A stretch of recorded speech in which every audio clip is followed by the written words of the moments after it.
Je vous propose ici une exploration du mouvement dit de traction, parfois à la verticale, parfois à l'horizontale.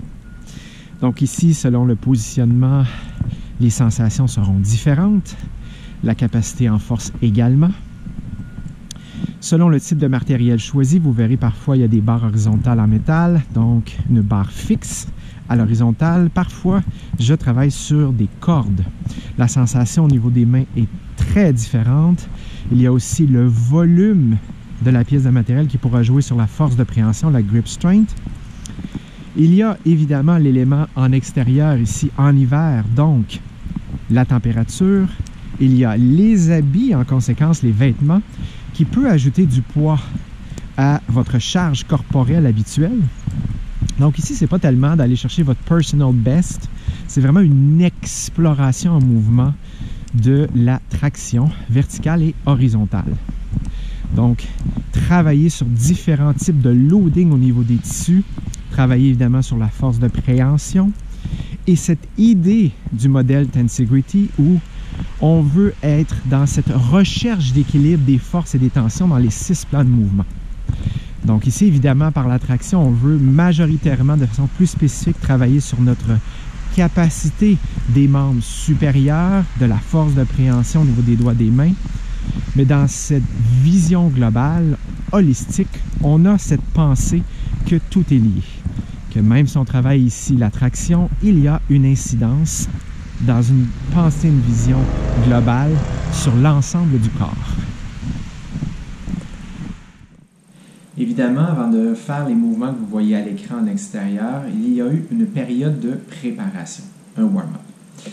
Donc à ce moment-là, j'ai à la fois cette opportunité de préparer mon corps à l'effort à venir. J'ai aussi cette opportunité pour faire un scan du corps. Dans ce cas-ci, c'est de voir s'il y a équilibre autant que possible entre les côtés droits et les côtés gauches au niveau de l'articulation à l'épaule.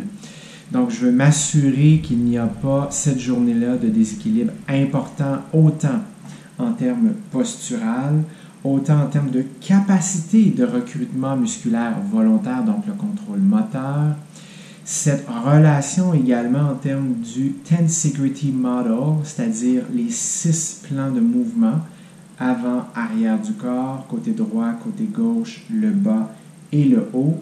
Donc, même si on fait dans ce cas-ci des tractions verticales ou bien avec un corps à l'horizontale, j'ai cette vision du corps unité, cette idée où l'ensemble du corps est en interaction continue. Donc, dans cette période d'échauffement, je le fais à travers différents mouvements en relation avec mon historique du corps, qui peut être en fonction de gestes répétitifs du quotidien, sportifs, pouvant aussi avoir lieu, être en lien avec des dysfonctions, des compensations physiques. C'est aussi fonction de ma littératie en entraînement, donc les différentes connaissances, expertises que j'ai en la matière. Évidemment aussi, il y a la fonction de matériel, donc ce qui m'est disponible à ce moment-ci pour faire justement cette période de préparation avant l'effort à venir.